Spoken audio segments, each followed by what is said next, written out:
presentation of my career in under 30 seconds. The CEO's daughter walked into that boardroom like she owned the place, which technically she did. She took the remote control right out of my hand and clicked off my slides. 4 German engineers were sitting across the table from us.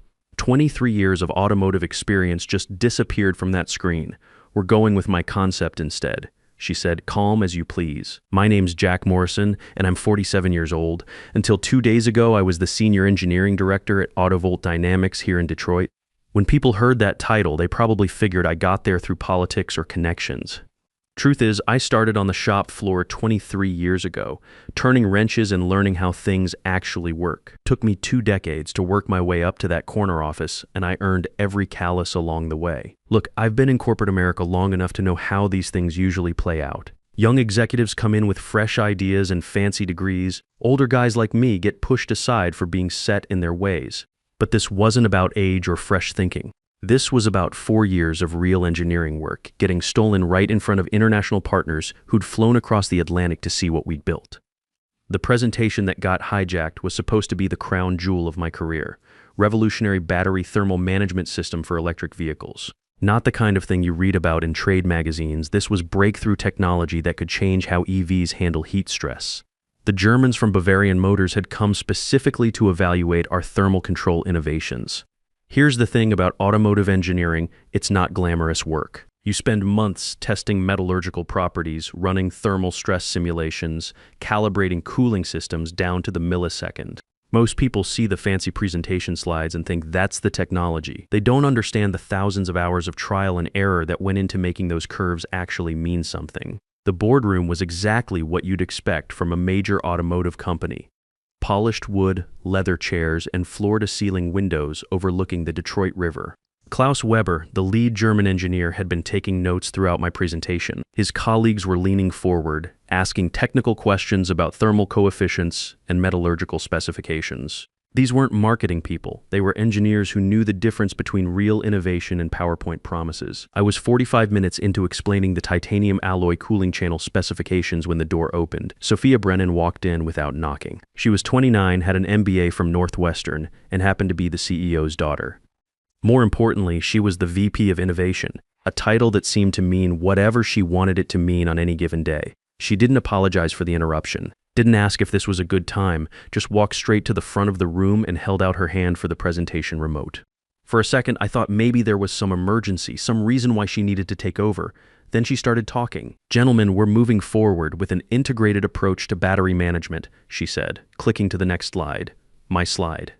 The thermal curve data I'd spent months perfecting appeared on screen. This holistic system represents the future of automotive energy storage.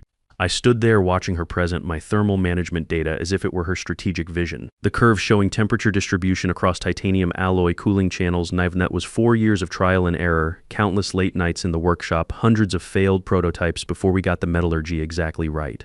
Klaus Weber nodded slowly. The other German engineers started taking notes again. Within minutes, they were asking Sophia the same technical questions they'd been asking me. Questions about alloy composition, thermal transfer rates, the precise timing of coolant circulation cycles. She handled it smoothly, I'll give her that. Our integrated approach addresses those specifications through systematic optimization, she said. The thermal management protocols are embedded in the overall system architecture. It was impressive in a way. She'd taken my specific technical data and wrapped it in business school language that sounded authoritative without actually saying anything. The Germans seemed satisfied with the strategic overview. They didn't push for the detailed engineering specifications that would have exposed the gaps in her knowledge. Robert Brennan, the CEO and Sophia's father, sat at the head of the table with a slight smile. He nodded when she finished, as if this handoff had been planned all along. The Germans started applauding. Even Klaus Weber, who'd been grilling me about cooling channel specifications 20 minutes earlier, stood up and shook Sophia's hand. I closed my laptop and forced myself to smile. Well, I said, looks like you've got everything handled here. Then I walked out of that boardroom, down the hall, and straight to my office to clean out my desk. The thing about real engineering is that it's not just about understanding the theory. You can read all the technical papers you want about thermodynamics and metallurgical properties, but until you've actually felt the difference between a properly calibrated cooling system and one that's running just slightly hot, you don't really know what you're dealing with. The thermal management system I developed wasn't revolutionary because of any single breakthrough. It was revolutionary because of one very specific detail that I'd learned through pure trial and error. The titanium alloy cooling channels had to reach a precise temperature before the coolant circulation could begin. Too early, and the thermal stress would cause microscopic fractures in the channel walls. Too late, and the battery cells would start degrading before the cooling system could stabilize them. The timing window was exactly 12 seconds. Not 10, not 15, exactly 12 seconds from when the alloy reached the target temperature to when the coolant pumps could safely activate. It had taken me 18 months of failed tests to figure that out, and another 6 months to develop the sensors that could measure the timing accurately enough to make it work. That 12-second window was the difference between a working thermal management system and an expensive pile of overheated battery components. And it was the one thing that never appeared in any of my official documentation. See, 3 weeks before the presentation, I'd discovered something that changed how I thought about information security. I was working late in the shop, recalibrating the thermal sensors on a test battery pack, when I heard footsteps in the hallway outside. The building was supposed to be empty except for security. I looked through the workshop window and saw Sophia walking toward my workstation. She had a security badge in her hand, but it wasn't hers. The access codes on those badges are specific to each person's clearance level. Senior engineering staff had access to technical workshops and development areas. VPs had access to boardrooms and executive offices. There wasn't supposed to be any overlap, but somehow Sophia had gotten hold of a badge that opened my workshop door. She spent nearly 20 minutes photographing my project notebooks, taking pictures of thermal test data, copying specifications for the alloy cooling channels. I watched the whole thing through the window, too surprised to move. The next morning, I did 2 things. First, I checked the security system logs and confirmed that her regular badge had never been used to access the workshop areas. Second, I went through every piece of documentation in my files and removed any reference to the 12-second timing window. If she wanted to steal my work, she was going to get an incomplete version. Now here's what I should have done. I should have gone straight to Robert Brennan and reported the security breach. Should have demanded an explanation for how his daughter got access to restricted technical areas. Should have played by the corporate rules and trusted that merit would win over family connections. But I'd been in this business long enough to know how that conversation would have gone. Robert would have asked Sophia about it. She would have come up with some explanation about strategic oversight or cross-functional collaboration. And somehow I'd end up being the paranoid engineer who couldn't work as part of a team. So instead, I decided to let the technology speak for itself. The day after I walked out of that presentation, Autovolt called an all-hands meeting to announce the new partnership with Bavarian Motors. The deal was worth $1.8 billion over 5 years. Assuming the thermal management system performed as promised, Sophia was promoted to Senior VP of Strategic Innovation. Robert Brennan gave a speech about the next generation of leadership taking the company into the future.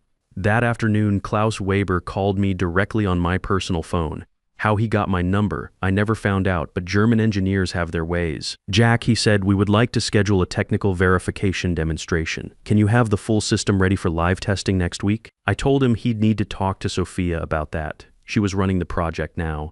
There was a long pause on the other end of the line. I see Klaus said finally, "Perhaps you could provide some technical consultation for the demonstration." I thought about that for a moment. 23 years at Autovolt, 4 years developing thermal management technology that could revolutionize electric vehicle performance, a $1.8 billion partnership that could put American automotive engineering back on the global map. "I'm sure Sophia has everything under control," I said, and hung up.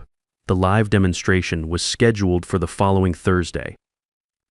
Bavarian Motors sent a full technical team, not just Klaus and his colleagues, but their head of engineering, their VP of manufacturing, and 2 representatives from their board of directors. This wasn't a PowerPoint presentation. This was a full-scale test of the thermal management system under real-world conditions. Autovolt set up the demonstration in their main testing facility. Battery packs, cooling systems, stress testing equipment, and a full array of monitoring instruments. The automotive trade press was invited. Industry analysts flew in from across the country. This was going to be Autovolt's moment to prove that American innovation could still compete with German engineering precision. I wasn't invited officially, but I knew a couple guys in the testing department who owed me favors from back when I was still fixing equipment problems that the younger engineers couldn't figure out. They let me watch from the observation deck above the main floor. Sophia stood at the center of it all, explaining the integrated approach to battery management. She talked about thermal optimization protocols and systematic cooling architecture. The German engineers nodded politely and asked when they could see the system in operation. The test began with a standard battery pack connected to the thermal management system. Everything looked normal at first. Temperature readings were stable, coolant circulation was functioning, and the monitoring equipment showed all systems operating within expected parameters. Then they started the stress test, high-power discharge cycles designed to simulate extreme driving conditions. The kind of test that would reveal whether the thermal management system could actually handle real-world performance demands. The temperature started climbing. The battery cells were generating heat faster than the standard cooling protocols could handle. Everyone in that room watched the thermal readouts creep upward. 85 degrees, 90 degrees, 95 degrees. Klaus Weber leaned closer to the monitoring equipment. "When do the enhanced cooling channels activate?" he asked. Sophia checked her notes. "The system should automatically engage the titanium alloy circuits when the temperature reaches the optimal threshold," she said. 100 degrees, 10 degrees. The temperature kept climbing. One of the German engineers pointed at the display. "The alloy channels are not responding," he said. "Why is the coolant circulation not engaging?"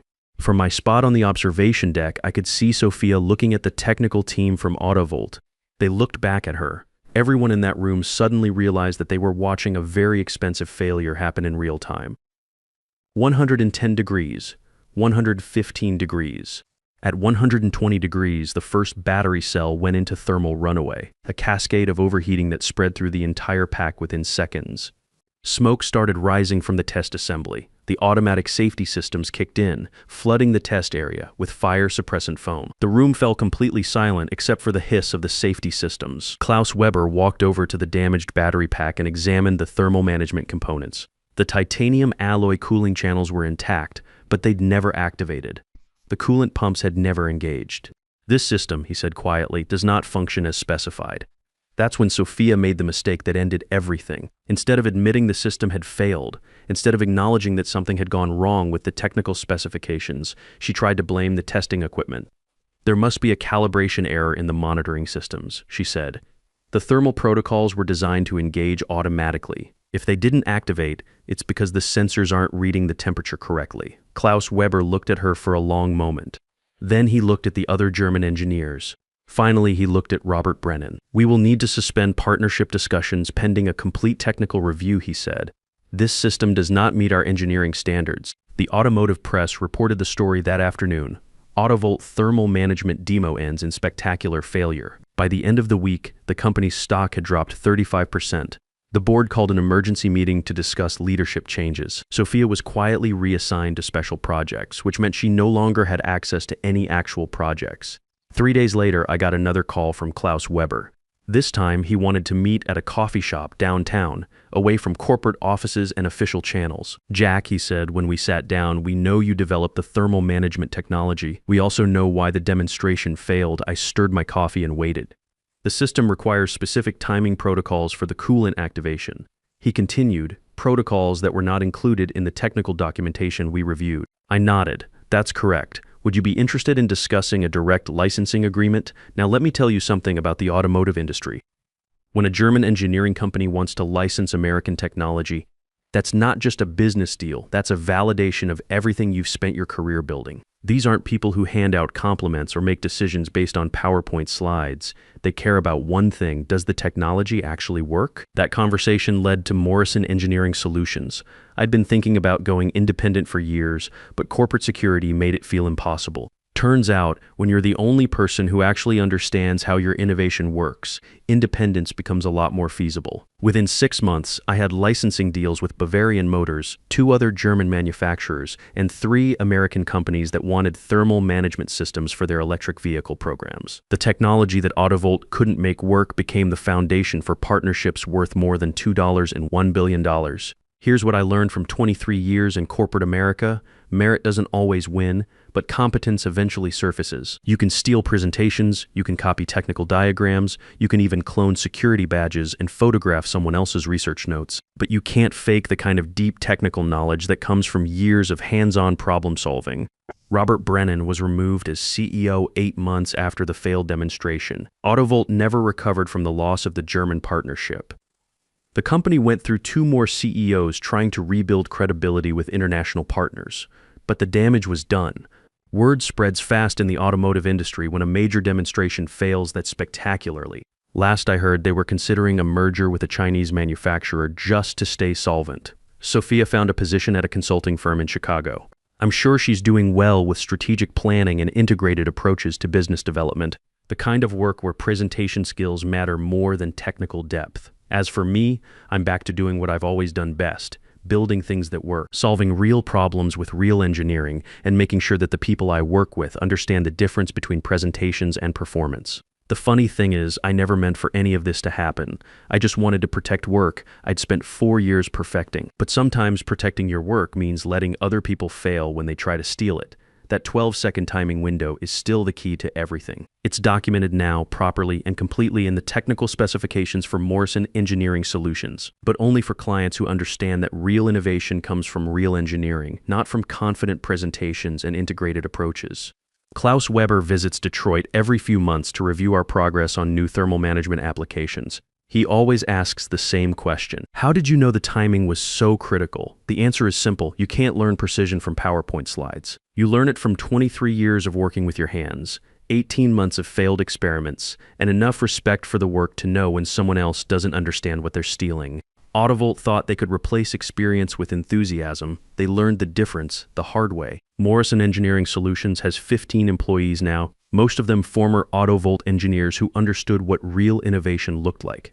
We're working on next-generation thermal management systems, advanced battery chemistry, and cooling solutions that could revolutionize not just automotive applications, but industrial energy storage as well. The technology keeps getting better, the timing keeps getting more precise, and every day I'm reminded that the best revenge isn't getting even, it's building something so good that everyone else realizes what they lost when they pushed you out the door. But here's the thing I really want people to understand about corporate politics and technical innovation. You can't PowerPoint your way through thermodynamics. You can't MBA your way through metallurgical engineering, and you definitely can't inherit the kind of hands-on knowledge that takes decades to develop. The Germans understood that from day one, they didn't care about Sophia's presentation skills or her strategic vision for integrated approaches. They cared about whether the cooling channels would activate at the right temperature, whether the alloy specifications could handle thermal stress, and whether the system would work reliably under real-world conditions. When those German engineers asked their technical questions, they weren't testing PowerPoint knowledge. They were testing whether someone actually understood the physics behind the pretty diagrams. Sophia failed that test, and no amount of strategic language could cover for it. That's what real engineering looks like. Not the kind you present to investors, but the kind that actually works when you turn it on. Today, Morrison Engineering Solutions has contracts with automotive manufacturers across 3 continents.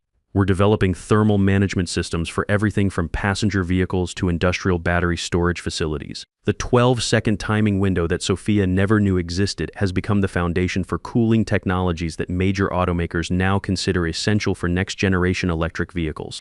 But success isn't just about the money or the recognition. It's about proving that experience and competence still matter in an industry that sometimes seems obsessed with youth and fresh thinking. There's nothing wrong with fresh thinking. Some of my best engineers are in their 20s and 30s, bringing new perspectives to old problems. The difference is, they respect the knowledge that comes from decades of hands-on work instead of trying to replace it with confident presentations. Klaus Weber stopped by the office last month to review our latest thermal control innovations. We're working on systems that can handle temperature fluctuations in extreme weather conditions, from desert heat to Arctic cold. The kind of engineering challenges that require both theoretical understanding and practical experience. You know, he said while examining our test data, we almost made a very expensive mistake with Autovolt. I adjusted the calibration on a thermal sensor while we talked. How's that? We were impressed by the presentation confidence, he said. In Germany, we have learned to be skeptical of people who explain complex engineering with simple business language, but American corporate culture is different. We thought perhaps this was normal. That made me think about something I'd never considered before. The Germans hadn't been fooled by Sophia's presentation. They'd been trying to be polite about American business customs. They knew she didn't understand the technology, but they assumed that was somehow acceptable in American corporate structure. Real engineering doesn't change based on corporate culture. I told Klaus, physics works the same way in Detroit as it does in Munich. He laughed. This is why we prefer to work with Morrison Engineering now. No PowerPoint presentations, just working prototypes. That conversation got me thinking about all the other experienced professionals who've been pushed aside for younger, more dynamic leadership. Guys who spent decades mastering their trades, only to watch someone with an MBA and family connections take credit for their innovations. Here's what I wish I'd understood 25 years ago when I was starting out. Competence is its own form of job security. You can't fake deep technical knowledge, and you can't learn it from business school case studies. Real expertise takes time to develop, and once you have it, it becomes virtually irreplaceable. The automotive industry is going through massive changes right now. Electric vehicles, autonomous driving systems, advanced battery chemistry. There's a lot of new technology that requires both innovation and reliability. Companies that prioritize presentation skills over engineering competence are going to struggle with these transitions. Companies that respect technical expertise are going to thrive. Morrison Engineering Solutions is positioned to be part of that future. We're working with clients who understand that thermal management isn't just about keeping batteries cool. It's about extending vehicle range, improving safety systems, and making electric vehicles practical for real-world conditions. The kind of work that requires the patience to get the timing exactly right, even when it takes 18 months of failed experiments to figure out that timing. Sometimes people ask me if I regret not fighting harder to stay at Autovolt, if I should have exposed Sophia's security breach or demanded credit for my work. But honestly, leaving turned out to be the best career decision I ever made. Working for myself means I get to choose clients who appreciate technical depth over corporate politics. The technology industry moves fast, but real engineering moves at the speed of physics and chemistry. You can't rush metallurgical testing or thermal stress analysis just because someone wants faster results. The companies that understand this principle are the ones that build products that actually work reliably. I still get calls from former colleagues at Autovolt asking for technical advice on projects they're struggling with. Some of them have joined Morrison Engineering. Others are looking for consulting work as the company continues downsizing. It turns out that when you lose the people who actually understand how your technology works, it becomes very difficult to innovate. Sophia's consulting firm sent me a LinkedIn connection request last year. I didn't accept it, but I did look at her profile. She's working on strategic digital transformation initiatives and integrated approach methodologies. I'm sure she's found her niche in the business world where those skills are valuable. The difference between business strategy and engineering is that strategy can pivot when market conditions change. Engineering has to work regardless of market conditions. Thermal management systems have to function whether the stock market is up or down, whether the CEO is 30 or 60, whether the presentation is confident or nervous. That's the beauty of real technical work. It's honest. Either the system works or it doesn't. Either the timing is precise or it isn't. Either you understand the physics or you're guessing based on incomplete information. Morrison Engineering Solutions continues to grow because our clients know they're getting proven technology, not hopeful projections. When Klaus Weber's colleagues ask him why they switched from Autovolt to a small independent firm, he tells them about watching a thermal management demonstration fail in real time, and then seeing the same technology work perfectly under identical conditions 6 months later. That's what competence looks like in the real world. Not PowerPoint slides or strategic visions, but systems that perform exactly as specified when you turn them on. Let me ask you something in your line of work, whatever that might be. How often do you see real expertise getting pushed aside for flashy presentations? How often do you watch people with deep knowledge get overlooked because they don't speak the language of corporate strategy? If you've been in the working world for more than a decade, you've probably seen this happen. Maybe it's happened to you. Here's what I learned from my experience. Competence doesn't always win in the short term, but it's unbeatable in the long run. The people who actually understand how things work will always find a way to succeed, even if they have to build their own companies to do it. Don't let anyone convince you that experience doesn't matter or that technical depth is outdated. In a world full of confident presentations and integrated approaches, be the person who actually makes things work.